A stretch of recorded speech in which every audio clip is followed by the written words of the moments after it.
All right.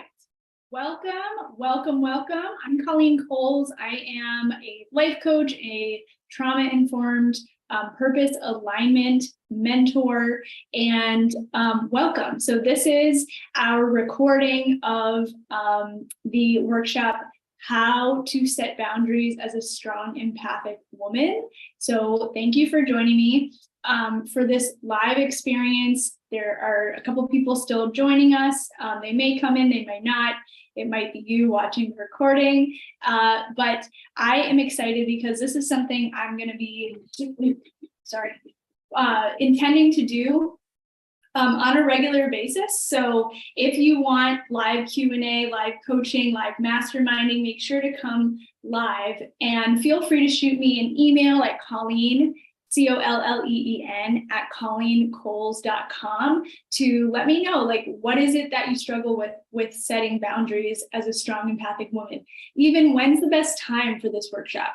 Because even though I've been doing this work since 2015, this series, if you will, of a weekly, or maybe it's going to be bi-weekly or monthly workshop around setting boundaries is new. So we're just getting started.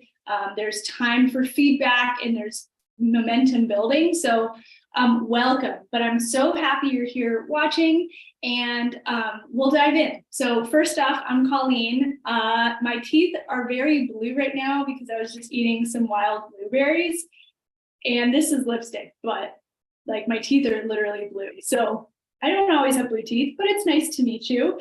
I'd love to hear if you'd like to share. Again, just send me an email at Colleen@ColleenColes.com. You can also find me on Instagram at Colleen.Coles and on Facebook as well. But I would love to know just a little about you and what brought you here and all that good stuff. So like I mentioned, I want to start actually at the core here, at the heart of why I'm teaching this, because I was an elementary teacher by trade, went to college, studied elementary ed, got offered a job. Like, I taught for 3 years, and primarily as a full-time substitute for like a range of types of schools, a range of grades and types of learners. And something that I realized, especially teaching younger kids, was that, like, I felt so out of control, so disrespected, so not confident, not myself, when I didn't have boundaries for those kids. And what was interesting was I had studied elementary ed, but I was thrown into this position where I was the pre-K after school teacher at this really nice school, but yet I could not control these kids. And so it took a deep dive into learning about how to have children feel safe. And through doing that research, that learning, I came to find out that actually toddlers are the ones who need boundaries the most. Boundaries are what keep them safe. And cut to now, I remember just a while ago, I was talking to a family member of mine, now doing the work that I do, and telling her that, hey, I need to set a boundary here. Like, you know, your actions aren't like providing me a sense of safety. This is what I need. And she was kind and said, I apologize. I just thought little kids need boundaries. I didn't know adults need boundaries. And a light bulb went off in my head at that moment, because I was the same way. I wasn't brought up in a home where, boundaries was a thing. Everybody's space was respected. And as an empathic human, that takes a toll. And it can result in just a feeling of unsafety. But when I looked back at that time of learning about these toddlers and actually what it takes to have them feel safe through the way I expressed myself, through the way I set healthy boundaries, my life got so much better. Their lives got so much better.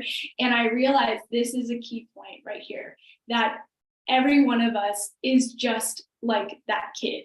Like, everybody has an inner child inside, but even little kids are just human beings. They just happen to be at the stage of life where that concept of safety, boundaries, and communication are at the peak of learning.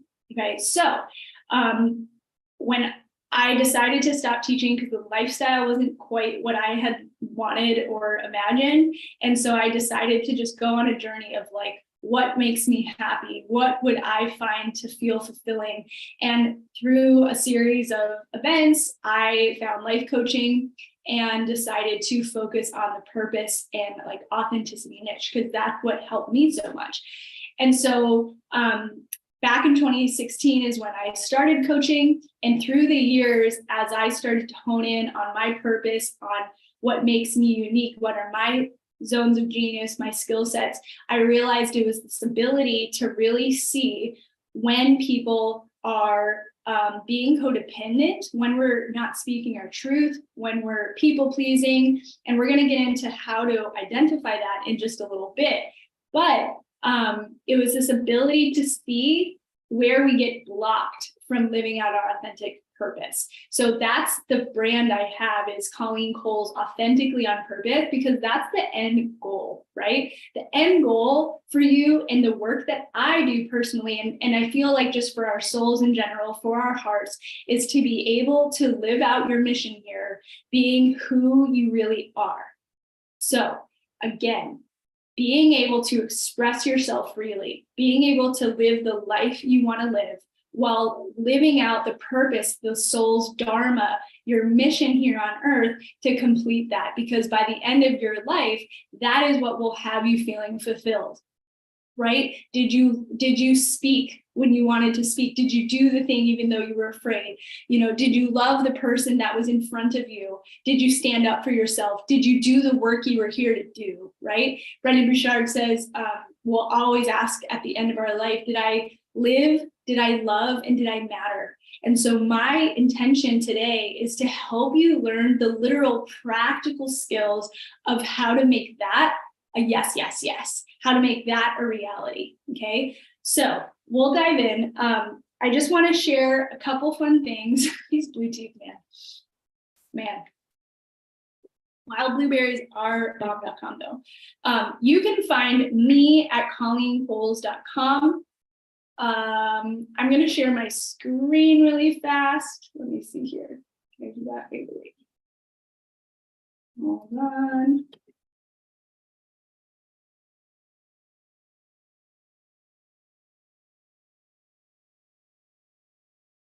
So you can see here, I just want to show you this because right now, feel free to go to Colleen Coles, but you can see my website and you'll also see kind of a pop-up come up.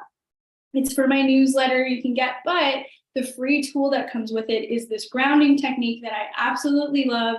It helps me as an empath so much to feel regulated and grounded, and it's free. So check that out at my website.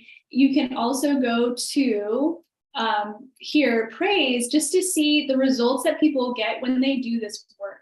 So it's not about like me per se. It's really about you walking the steps to become unleashed, like you walking the steps to just be who you are. And the biggest thing that I have found in the way of that is this thing called codependency, is this thing of being unable to set healthy boundaries. So that's why I'm so lit up, especially as a strong empathic person, a strong empathic woman, how to do that, okay? So I just want to tell you where to go if you want to find out any more. Also, if you go to Strong Not Mean, I want to let you know I have a program. I call it the podcast edition of Strong Not Mean, and it's where you can get a deep dive into the tools and the mindset and the steps to come out feeling like you are the boss, not the bitch. You are your most authentic self, but without losing those you love, okay? So check this out if what we're talking about today seems really like resonant in your heart and in your soul, and you want to go deeper into these areas so you walk away literally with the roadmap and with the tools and the shifts of being able to be who you really are, setting healthy boundaries and communicating in a way where you feel compassionate yet strong, kind and firm. Strong, not mean. Okay. So check that out. Again, all of that's at my website, colleencoles.com. Okay. Why do I share that? Again, well, you pretty much get it, but the kids that I taught, the people that I work with, Like, we are shifting, because here's a main takeaway: you cannot be your most authentic self. You cannot be confident without feeling safe. And so what provides safety? So we're getting into some teaching now, okay? My intention today is to teach some really core concepts. If anybody comes live, then we're gonna do some literal like brainstorming, masterminding, coaching hotspot right here on Zoom. And so again, if you're watching the recording, cool, but try to come live so that I can actually dig in and dive in with you on this work for the literal situations happening in your life, because it's nuanced, and I want you to walk away with like a game plan here. Okay, so yeah, we'll just go for this. So I want you to just, in your mind or in a journal, ask yourself what brought you here. And coming back to this core concept here, first and foremost, is that you cannot feel confident without feeling safe.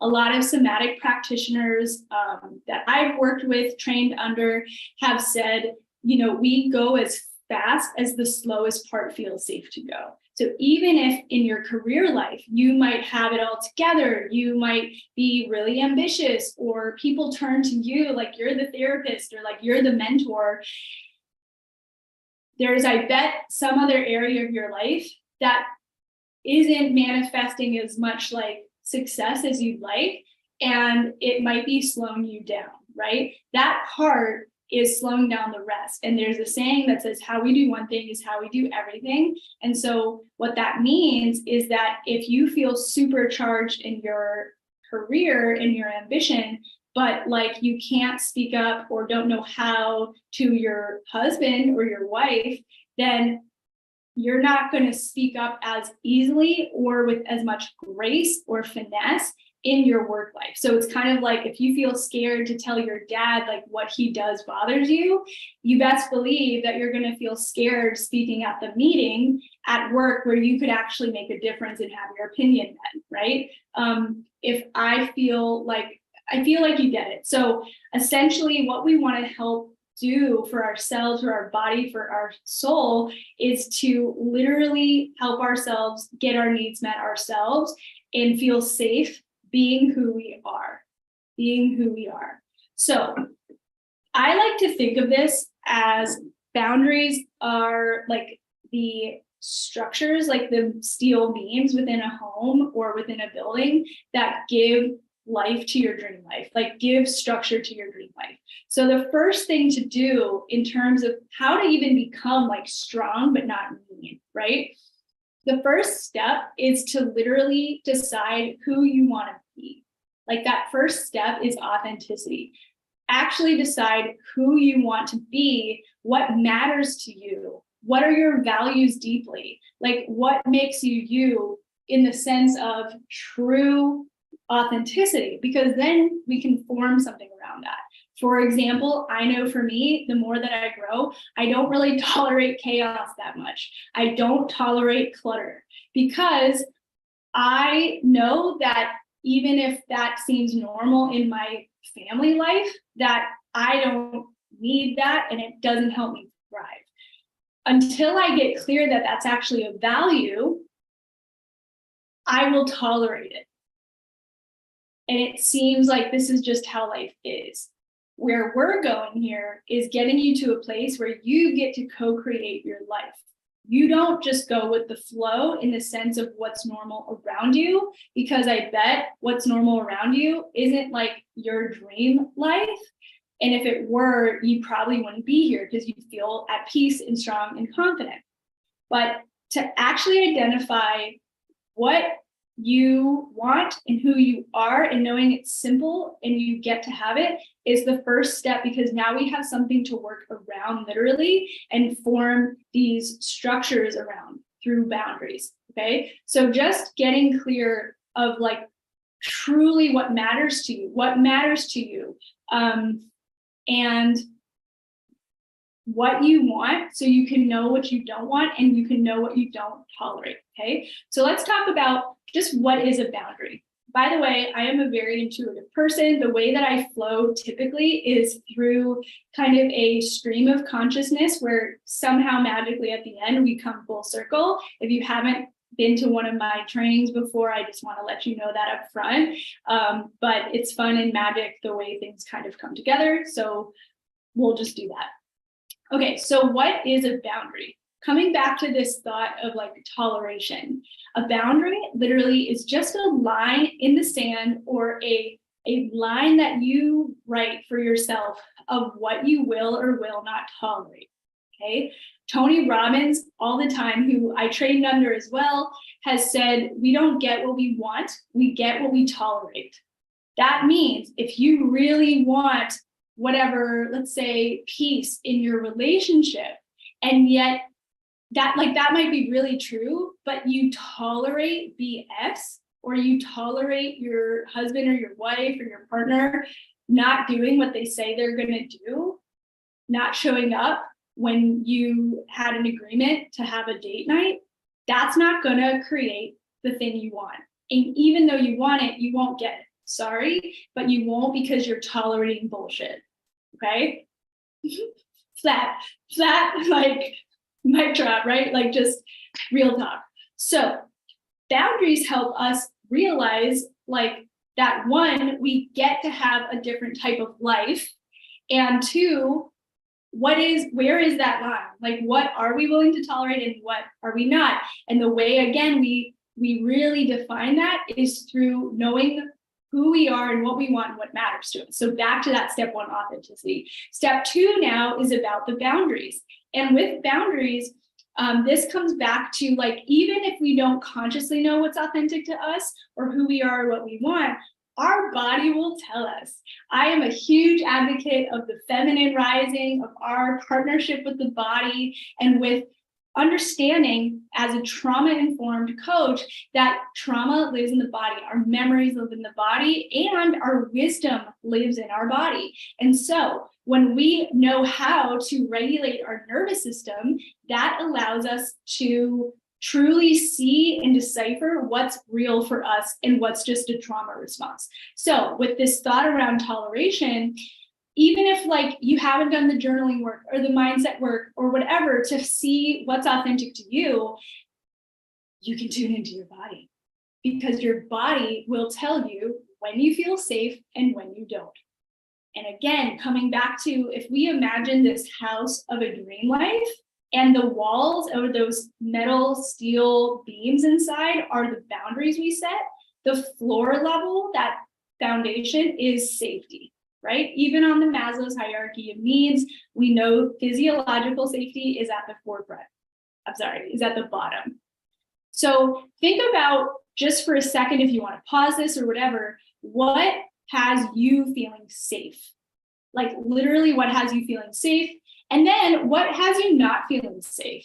It could be little things. For example, I realized recently, for me, through not shying away from what's triggering to me, but actually looking at it and leaning in towards what is triggering me, I like to every day just journal what had me triggered that day in that 24 hours. And what's really fascinating is that you will start to see a roadmap or a theme of patterns that have come up in maybe 3 different instances with 3 different people.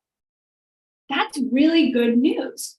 But for me, and why is that? Because it's literally showing you your power and what's in you of why this is triggering, and therefore you can change it. You don't have to wait for the coworker to change to your spouse or your kid. Okay, so let me get to this example of safety in the body to come back to that thought as well. So for example, I was journaling just last night, and I got really triggered at my husband not being home. He had to work, and I was in charge of our 4-year-old son. Talk about boundaries. We really, we're on the battleground. But it's good. It's really good. So anyway, I put him to bed. My husband came home and I was like, hey, can you take our dog for a walk? And my son's birthday was yesterday. He must have had a lot of sugar, a lot of chocolate, and he was just wired. Like it was like 7 o'clock, 7:30, 8, 8:30, 9, 9:30. He's still up. And I just, as a kind of extroverted introvert, needed that time to have to myself. And what I noticed was that even after putting him to bed, he came back. And so I'm putting him to bed, and it's like really, it's like 8:30, 9 o'clock. Like he's never awake that much. So I'm like, I'm done, Anthony. Good night. And finally, there's some peace. I call a friend. We talk for a little bit. I'm like, okay, I'm there. Close the phone.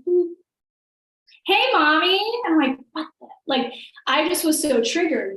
And just to be frank, like that led to me cracking and calling my husband, being like, come home, please. And he was taking care of Anthony. That's a very shadow, vulnerable thing to say, but I want to say it in case you're a mom and you've had moments like that, like you are still a good mom, you are still human. This is like all of the work is about getting more regulated, to know where our boundaries are, to feel safe. So I went over my own boundary of thinking, I need this space, but I actually didn't even like realize this yet. So that's why when our boundaries are crossed and our body speaks, it's actually really helpful to give ourselves what we need, to see what we need. And that's super empowering because, again, you don't need anybody else to change for that. If I know that information, I can make sure my husband doesn't go for a walk, but I come upstairs and have that space. Do you see? So anyway, I was journaling and I was like, oh my gosh, when Anthony came back out of his room, I got triggered. Oh my gosh, when my husband came in after I said I was starting work, I was so triggered, even though he was like delivering me celery juice. And that's so cool of him to do. This isn't about him, but my body was telling me I did not feel safe just having people come into my space after they were done. Okay. So that's what I want you to get clear on, just with like a thought or with the journal post here, is just what makes you feel unsafe, like even in the last 24 or 48 hours. Because with that information, you'll probably see a pattern happening, and that's your momentum to see what is important to you. So you can become more authentically you, and then give yourself what you need through providing healthy boundaries. Okay. So let me know if you have any questions on that, or jot them down. Again, send me an email or send me a DM. Happy to hear. But that's that piece. Okay. Now, to kind of wrap this up, what happens when we actually need to set them?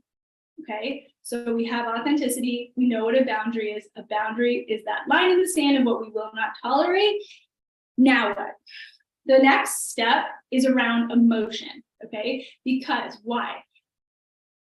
There are the practical pieces of setting them, and you will walk away with that today. But I think it's really important to understand why it can feel so hard to set it in the first place. Because when we don't have that understanding, we can have so much judgment on ourselves, so much self-shaming, and also spiraling of like getting ready to speak something, but then holding back with maybe, if you've ever thought these thoughts, like go through and say yes. Whether you felt, okay, well, this is going to really make them upset, so I better not say anything. If you think, well, they don't see it the way I do, like they won't get it, so maybe it doesn't matter anyway, so you don't do it.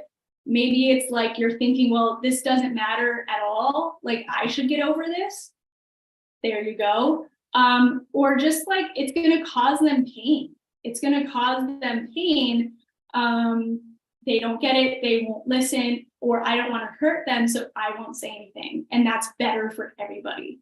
Like if you've thought any of those thoughts, just know there's some underlying belief structures that are running the show that aren't authentic to you, because you do matter. And there is a way to be able to feel calm and confident and strong in yourself, understanding what you need to then be able to say, you know what, this might be dysregulating for you, but I need to share this, and do it in a way that's clean on your side of the street. Like even if they get upset over here, that's not, that's not your responsibility. Here's a main cool key couple quotes from the course Strong Not Mean. And again, feel free to check it out. I'm excited about it because it's helped a lot of people now to just walk in that confidence. But here is a couple things that really helped them, and they told me it helped, was one, a boundary is an invitation for others to rise to your standards. So you're actually helping others become even better as people themselves when you set these boundaries. And number two is that you can remember that everybody has the right to experience their own emotions. You are not responsible for them. And as empaths, that's a really like light bulb thing to think about.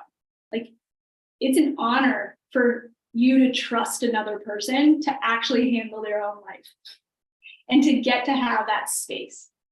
Okay. So even if they get upset, they get to handle their own emotions. Just like as a toddler, toddlers get to have a tantrum. And that's actually super cool and healing for them, as long as it's like in a contained place. As adults, they get to contain themselves. That is not your job, right? So with that being said, where are we here? Oh, so as empaths, just keep in check what stops you from setting the boundary. I think that's what I would say to journal next is, where do I stop? Like, what stops me from actually just speaking up and for saying what I need to say, or for creating a space? Maybe it's literally you don't know how, okay? Maybe it's one of those mindsets, but just be aware so that you can see, like, is this even true? And if it's not, then like time to step it up, because again, how we do one thing is how we do everything. So if you're stopping yourself because you don't want to be mean, where else are you stopping yourself from being empowered and like just saying what you want to say? And you can do this when in a way that still has other people know your true intentions, not just regulate anybody, but like have them actually supporting you too, right?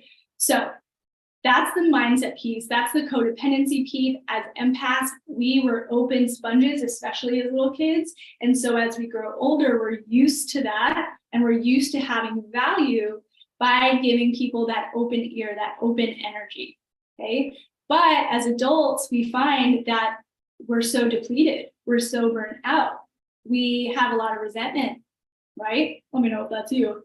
I know, because that happens. Like, that happens when we don't set our own boundaries or say what we need to say or say the truth or give ourselves what we need. We cannot do that because we think that they have to change. That is not accurate. You get to see what is the underlying thing here and then change yourself and give yourself what you need. Okay. So if you want more info on that, that is hefty, but totally doable. And check out my course, Strong Not Mean, because it will teach you the way. Okay. Now let's get into boundaries finally here on how to actually set it. So if you're like, Colleen, I know exactly what I need to say. I know I deserve to say it. I'm not afraid about hurting their feelings. Let's just go. So how to set a boundary. There's 3 types of boundaries you can set. Okay, cool. So 1 is an emotional boundary, 2 is an energetic boundary, and 3 is an action, like an actual action. Okay. Energetic boundaries are when, have you ever had the experience of like literally saying like, that's it, I'm out of here, I'm done with this, goodbye. Like, you're basically saying, I will not tolerate this anymore, universe. But then it's like literally 24 hours later, you like get back into the same behavior, or you tolerate the same behavior, or you allow that to happen to you, or you go out and do it. Morgan Wallen, I love him, and one of his songs is Last Night, and he says like, you know, you drove away mad, I see your taillights in the dust, but I called your bluff because in the middle of the night you come right back up. That's an example of not having strong energetic boundaries. Okay, so first thing is that we have to get clear in our energy that we are worth setting this, and that we will be safe setting it, and that finally, like, you can give yourself what you need, even if they walk away, even if it crumbles or it blows up or you stop having their support, whatever. And that's coming back to that 3rd step of like mindset and healing, and really seeing what's at the root for you, so you can give yourself that grace and that healing and actually strengthen your energy. Because now when it comes to things that I had a hard time with energetically speaking up about or setting a boundary around, I've energetically walked this walk and had these tools to help where energy and heal those deeper pieces, that I'm literally showing myself that I can trust myself, I can provide for myself, I can give myself what I need, even when it seems impossible, that God is my source. So therefore, even if that person walked away, I'm going to be okay. And therefore, I have a much more easier time saying, like, look, I know you're doing this, but I need this. So if you don't, do that, I'm going to have to walk away or do it on my own. That's okay for me. So that's an energetic boundary, is just getting to the place where you are strong and people can feel it. Sometimes you don't even need to say anything really, besides a couple words, to just let people know you actually are serious. Number 2 is emotional. And so, no, wait. What did I say? Energetic. Emotional is actually that. So the other is to talk it, and the other is action. So energetic, emotional is like through speak, and then action. Okay, I think I messed my words up. Emotional and energetic are the same. Talk is where it's a specific thing you say, and then action. So talking is, there's a lot of cool tools on this, which is why in like Becoming Strong Not Mean, that's kind of the 5th pillar, is around communication, because there's lots of tool sets, there's lots of different ways to speak to different people to set boundaries. Okay, like the I feel statement, if you've heard of that, it's profound, even though it's simple. But the thing I think I want to leave you with today on what to do to speak a boundary is to know it comes in the form of a if this then that statement. So you just heard me use it as an example, is that, say your husband or your partner is late, and they just keep coming home to dinner late, even though you said, maybe, like I had a client like this who, she was just so in love, and so she made this big dinner, and her boyfriend said he was coming over at 7. It'd be 7 o'clock, she was like all ready, and 7:05 and 7:10, but she like really liked this guy, and she felt like she didn't have a boyfriend in a long time, and this could be the one. So she's like, it's okay, I'm gonna tolerate that. So he comes at 7:30 and things are cold, right? And it's like, okay, it's okay, that happened once, but then it happened again, and it happened again. And so, say that happens, a boundary would look like setting an if this then that experience. So if you really want to communicate it with like a great tool with the I feel statement, it could look like, partner, I feel really disappointed, hurt, disrespected when you come late to the thing that we've set together, right? That's like the butter to have connection, vulnerability. There's a lot of things happening actually in that statement that we don't have time really to get through today, but just know that's a really beautiful way to be vulnerable and strong at the same time. And then to set the actual boundary, you'd want to say something like, if you continue to show up after we say we're going to eat dinner, and then you say then, and then a real consequence. So that brings us to that 3rd type of boundary, which is action. Okay, so that communication is the talking of the boundary and setting it. And it looks like, if this, then that, if this behavior keeps happening, if I can't have the space I need, whatever, then you who are saying this would communicate what you're going to do about it. The reason a lot of boundaries don't fly is because we don't actually have that last part. We don't have a consequence. We don't have a way to make it real. We don't have a way to say we're really meaning this. There's a way to follow through with this. That's what makes boundaries stick. That's what makes them real. And yet there's of course ways to communicate them so you don't sound like a total asshole or a bitch or an emotional sloppy Joe sandwich. Like, there are ways, but that is the hugest thing about what makes boundaries actually come off as strong, is that they have to have a consequence. They have to have something as an action. So maybe then that action would be like, I'm going to eat without you, right? It doesn't have to be life or death. It can just be like, literally, I'm doing this, I will keep walking forward. So perhaps it's like my client, it's like, if you come after 7:05, I'm going to eat dinner anyway, and I'm going to pretend like you're here. I'm going to do me. and I'm going to put away everything when I'm done. And so if you want to eat, then you need to show up at 7:05. If it kept happening, for example, she could say, if this keeps happening, this isn't working for me, I'm not going to make dinner for you anymore, and let's talk about our relationship. Like, there's other tier steps of following through the consequence, but the first one can be just, what would you be doing anyway if that person were there? Do that. That's the consequence. That's the action. It's kind of cool.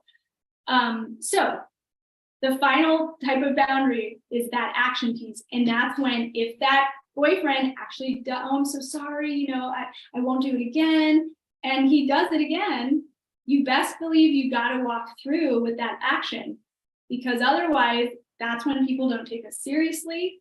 That's when we don't have respect. And that's when they actually leave us, which is ironic, because typically we don't say or do the thing because we're afraid of them leaving. By us hiding, they leave.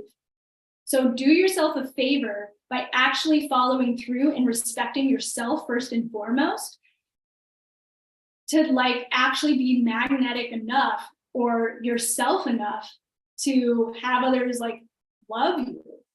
Really, that's kind of a cool ticket here. If you walk you, people will rise and people will walk with you. Okay, so that action is finally the last piece of a boundary to set, of really walking away, really eating anyway, really cleaning up at 7:25, whatever the case may be. So that's our overview today about how to set boundaries as a strong empathic woman, as a strong empathic person, because I don't want you feeling like you can be your best self. Well, I don't want for you that. Again, this is your choice. You can do whatever you want. And I know the freedom between feeling confident in basically every area of your life, even if there's things to work on, you can still be in your own personal power, meaning it is outside, independent of anything else going on in your life, and walk strongly when you have the tools and the understanding to do it. And I'm hoping that you're walking away from today with some of those, okay? But just to recap, how to set boundaries as a strong empathic woman, and how to become strong and not mean, is one, authenticity. You got to know what matters to you, what you want, what you're willing to tolerate. And how do you know that? Because your values, and getting clear on who you are and what you want, therefore what you will not tolerate. Number two is to really listen to your body and the nervous system understanding, because your body will tell you what is important to you when you're not getting a need met, and it will speak to you in that triggered response or that trauma response. And you can start to actually give yourself what you need, which, by the way, is super empowering, because now you're not dependent on their actions changing, because you can't control that. What you can control is your behavior, your mindset, and your response of giving yourself what you need. Okay, so listening to your body to tell you what you need is huge. And then, of course, knowing how to help yourself to give yourself that safety, just like in my example. I gave myself time, and now I will at night, because I see that I need that, and I see that ripples effects for everybody when I give myself what I need and I take care of myself authentically. The next piece is just this codependency piece, and really the mindset of, hey, where do you notice you stop? Where do you notice you don't set the boundary, or you fall back, you give in to say, well, it doesn't really matter, etc. Because that codependency piece is really just coming from a mindset that was created when you were really young, especially as an empathic or strong-willed kid, is realizing I won't get my needs met when I speak up. Maybe I'm going to get yelled at. Maybe I'm going to feel my mom's anxiety. I don't want to do that. So I'm just going to be quiet. That might have been great as a kid and kept you safe and did you well. But as an adult, that's typically why we feel unfulfilled and we feel stuck, because it's like a 3-year-old driving a car when you should be driving it. You need to drive. You're not going to be expressed. So healing that and understanding how to give yourself the safety of your mind to know to move forward. But even just identifying it is huge. And then finally setting the boundary, right? If this, then that. and the 3 types, energetic or emotional with your words and then with your actions, and communicating, final thing here, communicating those in a way that helps others feel kind and loved, and you're not just reactive and people don't take you, like they can't access you, or not saying anything at all, and being a doormat. We don't want that. We don't want that. So those are kind of the 5 steps: authenticity, knowing your triggers in your body, what it's saying to you, the mindset, the codependency issue. I called it emotions, so that you know what is it that is like a wall or a block, so you can clean that up and become expressed.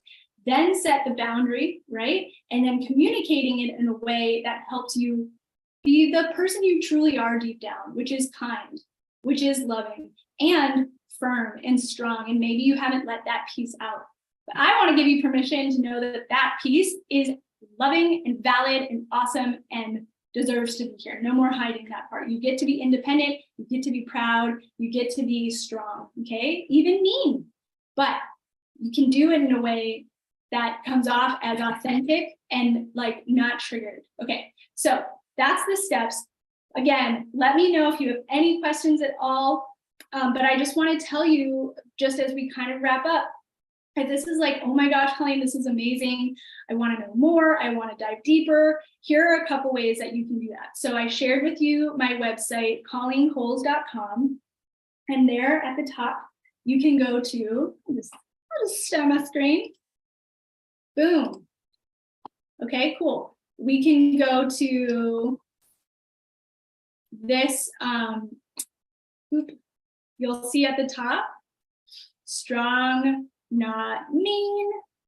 Okay, right here. And my other offerings, if you want to do one-on-one support, that's an option. But I really love this program because we are going to be doing some live like group calls soon. It's also as self-study. So you'll see the link for the self-study option. But if you want, just DM me or send me an email if you're like, hey, I'm interested in the version with the calls included. Love that. We're going to be starting soon. And let's see. Also, if you wanted to sign up after watching this, there's a couple cool bonuses, just of one, having like a literal scripts. So when you purchase the course, there's 2 main bonuses, and one of them is where it's a toolkit checklist. So you can print it out, go through the program, and literally have that ready to look at whenever you feel activated, when you don't know what to say. You've got it right there, so you can help yourself calm and be confident. Number 2 is a really great 15-page like book on scripts for 6 different relationships. So these are literal scripts of what to say to children, to your spouse or a partner, to your mother, mother-in-law, family, to people over the phone that you're dealing with, like customer service, and then coworkers. And then a general script in general to say regardless. This is game-changing. You don't have to think about being afraid of what to say. So that's a bonus with the course as well. Say that you go through the course, you're like, it's not for me, or you don't feel it's aligned for you, no worries. There is a money back guarantee within that first week of, well, there's the first week of purchase, but you can keep those 2 bonuses just as a thank you for trying it out. And then finally, if you wanted to, in the next like 24 hours of watching this, you can just email me, and if you want to sign up, I am giving away another bonus of my 7 best podcast interviews around how codependency and that mindset block shows up in our businesses or our career in general, and then in relationships. It's huge. It's really good stuff. So just check it out again at my website, or again, just DM me for the link, especially if you want more of that one-on-one or group support. Happy to help. And let me know, like in the comments or in an email or in a DM, like what you took away from this. What were your big ahas? What questions you might have, but I would love to know what were your main kind of wins from this, your ahas, and how you think you're going to maybe apply it in your life. I would love to hear that. Check out my email list as well to just hear more about these upcoming events, because I'm going to be doing more of them, and I'd love to see you again. So have a great day. I can't wait for you to apply this